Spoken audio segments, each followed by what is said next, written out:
திருப்போரூர் முருகனுக்கு அரோகரா.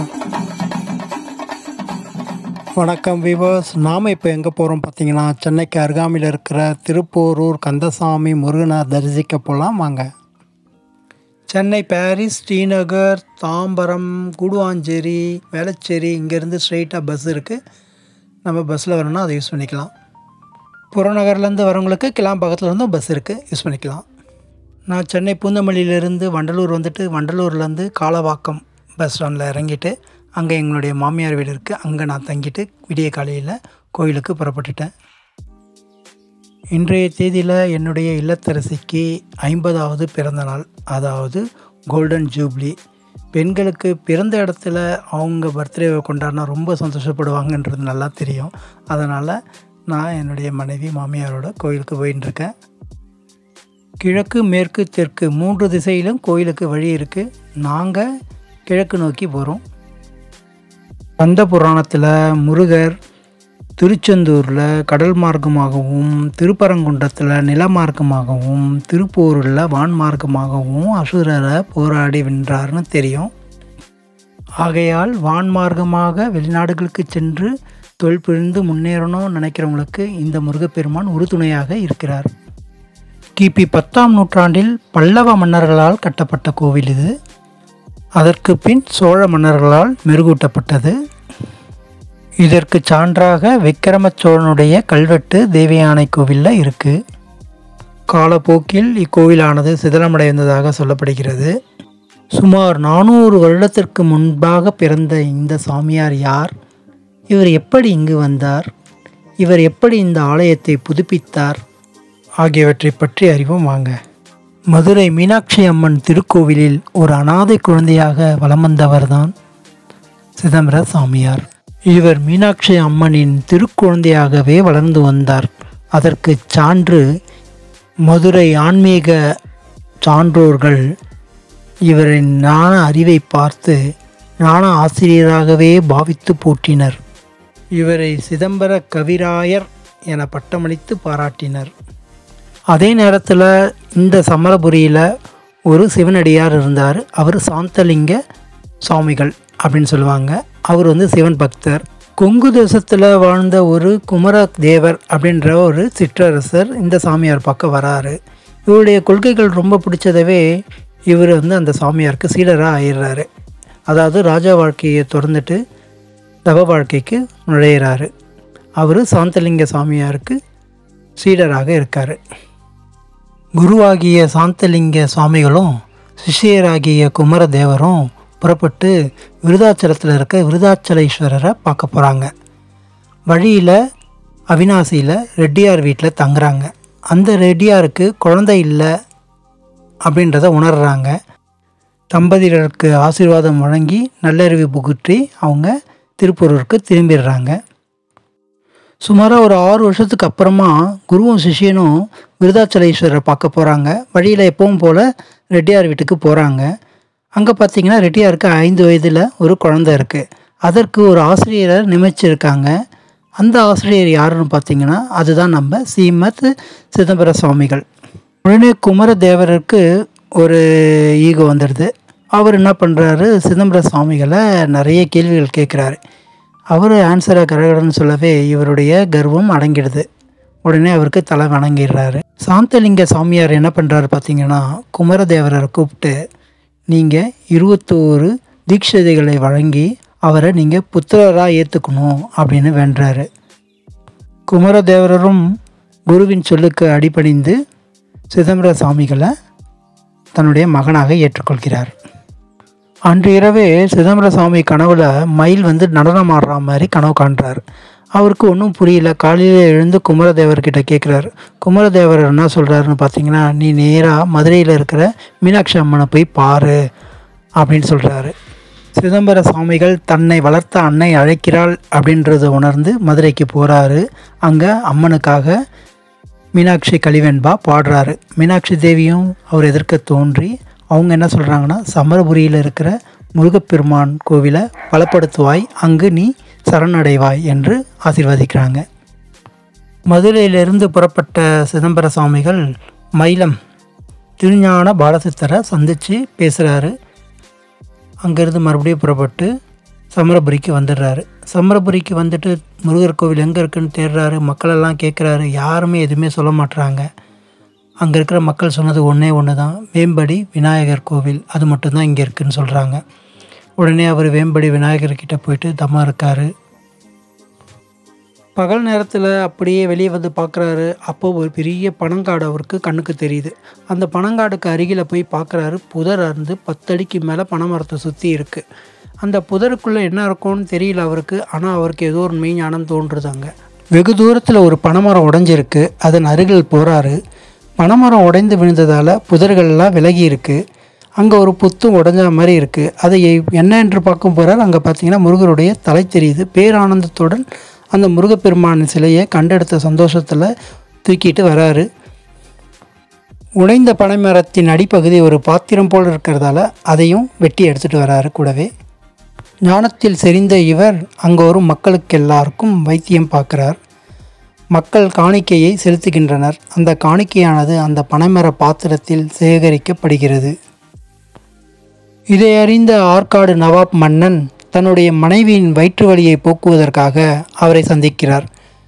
சிதம்பர சுவாமிகள் அவரை குணப்படுத்துகிறார். ஆற்காடு நவாப் மகிழ்ச்சி அடைந்து சுமார் 650 ஏக்கரா நிலத்தை இக்கோவில் திருப்பணிக்காக கொடுக்கிறார். இப்படியா அவர் செல்வத்தை சேர்த்துட்டு வர்றாரு கோவில் கட்டலான்னு சொல்லிட்டு. அப்போ தான் அந்த நேரத்தில் திருடர்கள் வந்து அவருடைய பணத்தை எல்லாம் திருடிட்டு போயிடுறாங்க. அவங்க திருடிட்டு போன கொஞ்ச நேரத்தில் அவங்களுடைய கண்கள் பறி போயிடுது. உடனே அவங்க திரும்பி வந்து இந்த வைத்தியர்கிட்ட வந்து, சாமி எங்களை மன்னிச்சிருங்கன்னு சொல்லிட்டு அவங்க திருடி வச்சுருந்த பொருளை எல்லாத்தையுமே சேர்த்து கொடுத்துட்டாங்க. எண்ணற்ற செல்வம் குவிஞ்சது அங்கே. உடனே அவர் கோவில் கட்ட ஆரம்பிச்சிட்டாரு. கோவில் கட்டி திருப்பணிகளை முடிச்சிட்டாரு. இப்போ நம்ம பார்க்குற இந்த பாத்திரம்தான் பனைமரத்தின் அடிப்பகுதி. இதில் தான் அரிசியெல்லாம் கொட்டி வச்சு சாமிக்கு நெய்வேத்தனம் பண்ணுறாங்க. முன்னாடி அது அக்ஷய பாத்திரமாக இருந்துச்சு. நாம் இப்போ பார்க்குறது வள்ளி அம்மை சன்னதி. இங்கே தேவயானைக்கும் வள்ளிக்கும் தனித்தனி சன்னதிகள் இருக்குது. இந்த கோவிலின் சிறப்புகளாக இந்திரன் கொண்டு வந்த ஐராவத யானை ராஜகோபுரத்தின் கீழ் இருக்கிறது. கொடிமரம் பார்த்திங்கன்னா ராஜகோபுரத்துக்கு வெளியில் இருக்குது. வேறு எந்த கோவில்லையும் இதை மாதிரி வெளியில் கொடிமரத்தை பார்க்க முடியாது. வெளியில் கொடிமரத்தை சுற்றி அழகான வட்ட வடிவ பித்தளையால் ஆன கூரை இருக்கும். பார்க்க நல்லாயிருக்கும். நாம் இப்போ பார்க்குறது தேவயானை சன்னதி. அடுத்து மூலவர் சன்னதி. மூலவர் சுயம்பாக தோன்றியதால், அதாவது மரத்தால் செய்யப்பட்டதால் அவருக்கு அபிஷேகம் கிடையாது. சிதம்பர சாமிகள் வருவோரின் நோய் தீர்ப்பதற்காக பாடிய பாடல், நோயுற்று அடராமல் நொந்து மனம் வாடாமல் பாயிற்கிடவாமல் இந்த பாவியேன் காயத்தை ஓர் நொடிக்குள் நீக்கி என்னை உன் போரூர் ஐயா நின் சீரடிக்கில் வைப்பாய் தெரிந்து முருகா முருகா முருகா. நீலகண்டன் நெற்றி கண்ணு நெருப்பு வடிவாக தோன்றி, நீலகண்டம் நெற்றி கண்ணில் நெருப்பு வடிவாக தோன்றி, நிருதர் குலத்தை அழித்த நிர்மலன் முருகன், நிருதர் குலத்தை அழித்த நிர்மலன், வேலவனே என்று தினம் வேண்டிடும் அடியவர்க்கு, வேலவனே என்று தினம் வேண்டிடும் அடியவர்க்கு, வேலவனே என்று தினம் வேண்டிடும் அடியவர். அருணகிரிநாதர் என்ன பாடல் பாடியிருக்காருன்னா இந்த கோவிலுக்கு,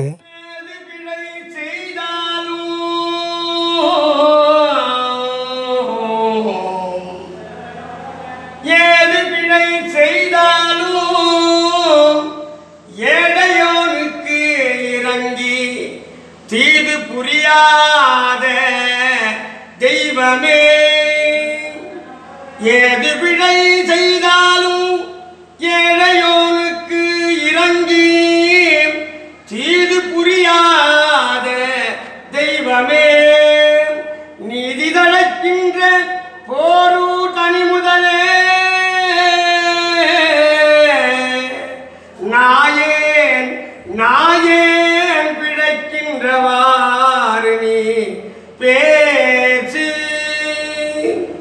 நாயேன் பிழைக்கின்றவாறு நீ பேச்சு. அருள் தரும் கொச்சிலாம்பிகதம்மை உடனமர் அருதரும் காமீஸ்வர பெருமான் திருவடிகள் போற்றி போற்றி.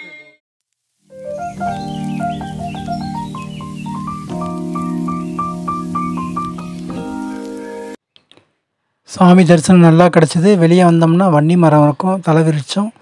வன்னி மரத்தை பார்த்துட்டு பக்கத்துலேயே சிவன் கோவில் 2 இருக்கும். வேலுண்டு வினையில்லை மயிலுண்டு பயமில்லை புகழுண்டு குறைவில்லை மனமே கந்தனுண்டு கவலையில்லை மனமே மனமே மனமே. இங்கே சிதம்பர சாமிக்கு தனி சன்னதி இருக்குது. தாயாய் அன்பு பாலூட்டி வளர்த்தாய், தந்தையாய் நின்று சிந்தை கவர்ந்தாய், குருவாகி எனக்கு நல்லிசை தந்தாய், ஞான குருவாகி எனக்கு நல்லிசை தந்தாய், திருமேனி என்றும் என் உள்ளம் நிறைந்தாய், நாயேனை நாளும் நல்லவனாக்க ஓயாமல் ஒளியாமல் உன்னருள் தந்தாய். அடுத்து நம்ம வான்மிகி நாதரையும் புண்ணிய காரிகை அம்மனையும் பார்க்கலாம். புண்ணாகி மணியாகி போகமாகி புறமாகி அகமாகி புனிதமாகி மண்ணாகி மலையாகி கடலாகி மதியாகி ரவியாகி மற்றுமாகி முன்னாகி பின்னாகி நடுவுமாய் ஓம் பராசக்தி. ஓம் நம சிவாய. வானாகி மண்ணாகி வழியாகி ஒளியாகி ஊனாகி உயிராகி உண்மையுமாய் என்மையுமாய் கோனாகி யான் எனது என்று அவரவரை கூத்தாட்டு வானாகி நின்றாயே என் சொல்லி வாழ்த்துவேனே. ஓம் நம சிவாய. இங்கே ஒரு அழகான கல் தொட்டி பார்க்க ரொம்ப அழகாக இருந்துச்சு. கல் ஜன்னல். தட்சிணாமூர்த்தியை வணங்கிட்டு அடுத்து நம்ம உற்சவரை தரிசிக்க போகலாம்.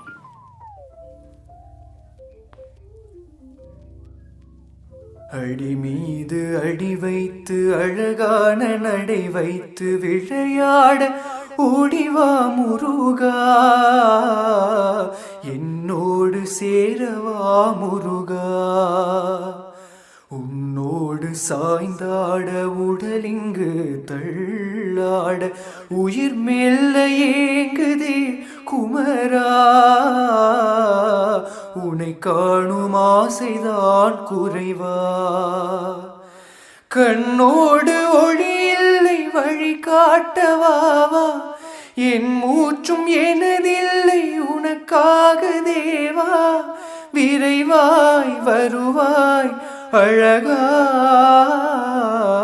விளையாட ஓடிவா முருகா. தூணில் பார்த்தீங்கன்னா ஒரு கையில் கத்தியும் ஒரு கையில் கேடயமும் வச்சு வீரர்கள் அணிவகுத்து நிற்பாங்க. இது அதாவது திருப்போரூர் போரை குறிக்கிற இடம். இங்கே தாரகாசுரனை வதம் பண்ணினார் முருகர். அதாவது பத்மாசுரனை வின் பண்ணிவிட்டு அதுக்கப்புறம் இங்கே பார்த்திங்கன்னா தாரகாசுரன் போட்டி போடுறான் அவரோட. அவரை சமரசம் செய்கிறார். அதனால தான் இது சமராபுரி அப்படின்னு பேர் வந்துச்சு. காவடி சுமந்து போகிறாங்க.